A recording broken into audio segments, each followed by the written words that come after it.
Alors, bonjour à tous, j'espère que vous allez bien. On entame dans cette vidéo la seconde et dernière partie du premier chapitre qui est l'introduction à la sécurité informatique.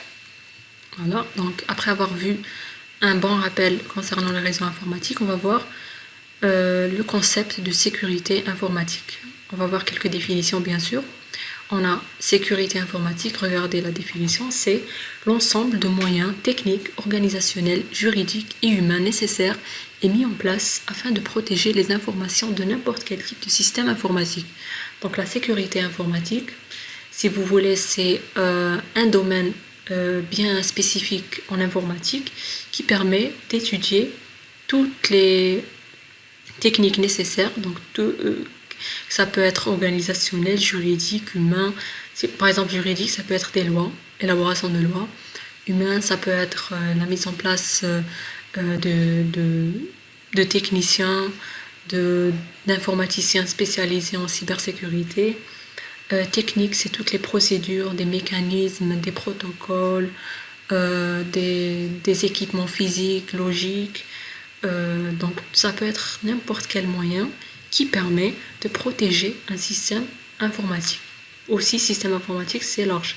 Ça peut être un réseau, ça peut être un site web, ça peut être un serveur, ça peut être une base de données, ça peut être n'importe quel système. Un système informatique, ça contient des informations, des données. Donc, l'objectif est de protéger les données là. Voilà, donc il faut voir sécurité informatique comme un axe en informatique qui permet d'assurer la protection de n'importe quel système informatique. Voilà. Sécurité réseau là, c'est un des types de la sécurité informatique. Donc, on va s'intéresser à la sécurité d'un réseau, donc pas n'importe quel système informatique, on va s'intéresser au réseau. Sécuriser un réseau veut dire qu'utiliser toutes les techniques de sécurité informatique pour protéger un réseau. C'est aussi simple que ça. Sécurité maintenant de transmission, c'est l'utilisation de toute technique de sécurité informatique pour protéger les données qui sont transmises entre différents réseaux informatiques. C'est-à-dire que si j'envoie une donnée entre un réseau émetteur et un réseau récepteur, la donnée, elle va transiter au niveau d'un réseau, s'ils sont distants, au niveau de plusieurs réseaux, au niveau d'un routeur. Donc, elle va avoir un chemin spécifique. Et la sécurité de transmission, son objectif est de protéger cette donnée quand elle est en transmission, quand elle est en transit. On va voir certaines propriétés de sécurité de transmission. Alors, on a l'émetteur, qui est le réseau émetteur. On a le réseau récepteur, la destination. Et on a le canal. Donc, ça peut être un réseau, comme j'ai dit, ça peut être un ensemble de réseaux, un ensemble de routeurs, ça peut être un lien direct, donc tout dépend. Alors, les propriétés de la sécurité de transmission sont: seul le destinataire doit recevoir le message. C'est-à-dire que si le réseau émetteur envoie un message au réseau de destination, donc c'est lui seul qui doit recevoir ce message. Si un autre réseau parvient à recevoir le message, là il y a un problème. Donc ma donnée là, elle n'est plus confidentielle, c'est-à-dire qu'elle est connue par la destination et par d'autres réseaux. Donc ma donnée doit être reçue uniquement par le réseau de destination. Deuxième propriété, on doit être sûr de l'identité du destinataire. Donc, quand j'envoie ma donnée à la destination, je dois être sûr que celui qui est à l'autre bout doit réellement être la personne avec laquelle j'ai envie de communiquer. Dans le cas de réseau, ça doit être le réseau avec lequel j'ai envie de communiquer, pas un autre cas. Il peut y avoir des attaquants qui peuvent par exemple simuler un réseau qui a les mêmes propriétés que le réseau de destination, qui peuvent lui prendre son identité. Et si j'envoie à la destination, je vais me dire que j'ai envoyé au réseau éligible, alors que c'est le contraire. Ça sera d'autres personnes qui vont recevoir mon information.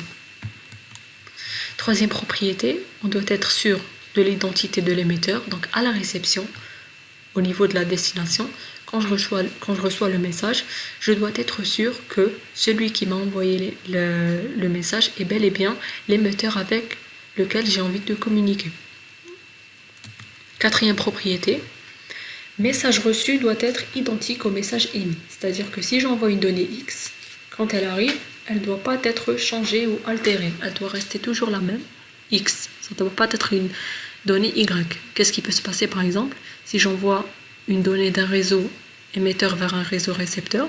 Il peut y avoir au milieu un réseau malicieux qui va recevoir la donnée, la changer et l'envoyer à la destination. Donc il va fausser la communication entre l'émetteur et le récepteur. Et cela peut être un réel problème de sécurité. C'est-à-dire que non seulement ma donnée, elle est connue par une tierce personne, mais elle est aussi modifiée.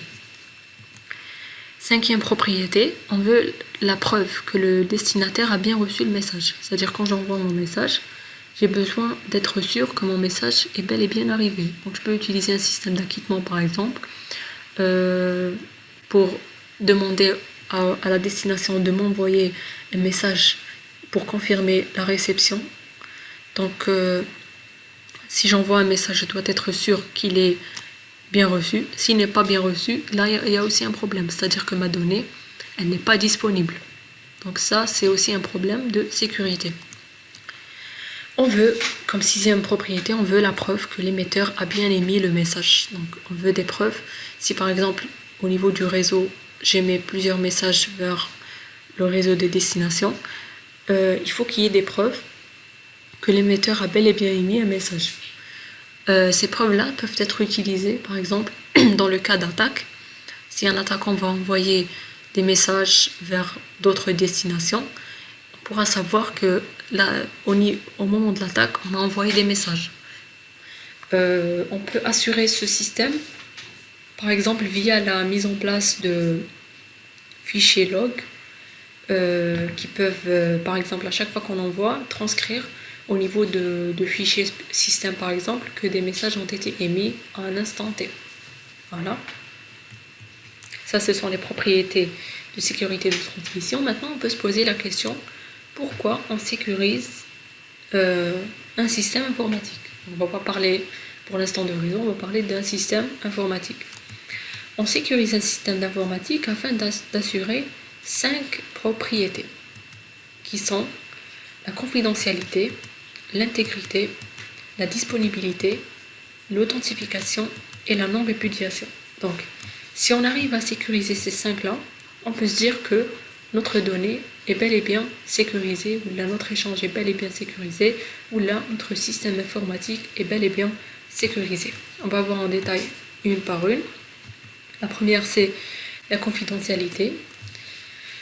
La confidentialité consiste l'information ne peut être connue que par les personnes autorisées. C'est-à-dire que si j'ai une donnée X, elle ne doit être consultée que par les personnes qui sont autorisées. Confidentialité, c'est juste consulter la donnée, c'est juste la voir. Quant à l'intégrité, c'est pas uniquement la voir, mais c'est aussi la modifier. Donc l'information ne peut être modifiée ou altérée ou détruite, car détruire une information, c'est aussi la modifier, que par les personnes autorisées. C'est-à-dire confidentialité, on doit s'assurer que uniquement les personnes qui sont autorisées à consulter la donnée. L'intégrité, on doit être sûr que l'information ne peut être modifiée que par les utilisateurs authentifiés, là éligibles. Donc c'est ça la différence entre confidentialité et intégrité. L'intégrité, c'est là où on modifie l'information. La confidentialité, c'est juste voir la donnée, c'est pas la modifier. La disponibilité. Alors, la disponibilité consiste en l'information doit être utilisable à la demande. C'est-à-dire que si je demande une information, bien sûr, je dois être un utilisateur authentifié et un utilisateur éligible. Si je veux consulter une information, elle doit toujours être disponible. Voilà. Si par exemple, j'ai envie d'accéder à un site web, ce site web-là, il doit être disponible. S'il n'est pas disponible, il y a un problème au niveau de la disponibilité. Donc disponible, c'est juste pouvoir voir l'information, l'utiliser, donc pas uniquement la voir, pouvoir manager l'information à la demande. Donc à chaque fois que je demande une donnée, je dois avoir cette donnée soit en lecture, soit en modification. Donc tout dépend. L'authentification, ça permet de vérifier l'identité des personnes qui veulent manipuler l'information, c'est-à-dire que le système informatique doit être capable d'identifier les personnes qui manipulent les données du système. C'est-à-dire qu'il doit y avoir un mécanisme d'authentification. Par exemple, le plus utilisé par exemple, c'est un nom d'utilisateur et un mot de passe. Pour accéder par exemple à mon compte, je dois introduire ces données-là. Si je n'arrive pas à les introduire, cela veut dire que je ne suis pas authentifié. Cela veut dire que je suis éligible pour utiliser la donnée. Par contre, si je mets le bon nom d'utilisateur et le bon mot de passe, cela veut dire que je serai reconnu par le système et donc je pourrai manipuler les données auxquelles je suis autorisé. Quant à la non-répudiation, c'est-à-dire que je ne peux pas nier une action que j'ai faite. Si par exemple, j'ai envoyé un message, je ne peux pas nier le fait que j'ai envoyé un message. Pourquoi? Parce qu'il y a un système qui va permettre de lister toutes les activités qui se passent au niveau du réseau ou là au niveau du système informatique. On ne peut pas nier une action déjà faite. Donc il y a toujours des preuves qui permettent de dire que la personne X a fait l'action Y. Voilà. Donc ça peut servir dans le cas d'attaque, par exemple, pour voir tout ce qui s'est passé. Et des mécanismes comme ça doivent être mis en place pour pouvoir assurer la non-répudiation. Donc, comme j'ai dit, via des fichiers log, listés via des fichiers système, etc. Donc, il peut y avoir des mécanismes qui permettent d'assurer la non-répudiation. Donc, ce qu'il faut retenir, c'est que pour se dire que notre système est sécurisé, il faut qu'il y ait 5 propriétés assurées, qui sont la confidentialité. Une donnée ne peut être lue que par les personnes autorisées. L'intégrité, une donnée ne peut être manipulée que par les personnes autorisées. La disponibilité, la donnée doit être toujours disponible aux personnes autorisées. L'authentification, le système doit être capable d'identifier les personnes qui sont présentes au niveau du système informatique. Et la non-répudiation, on ne peut pas nier ou contester une action qu'on a faite. Voilà. Si vous assurez ces 5 propriétés, vous pouvez vous dire que votre système, il est sécurisé. Voilà.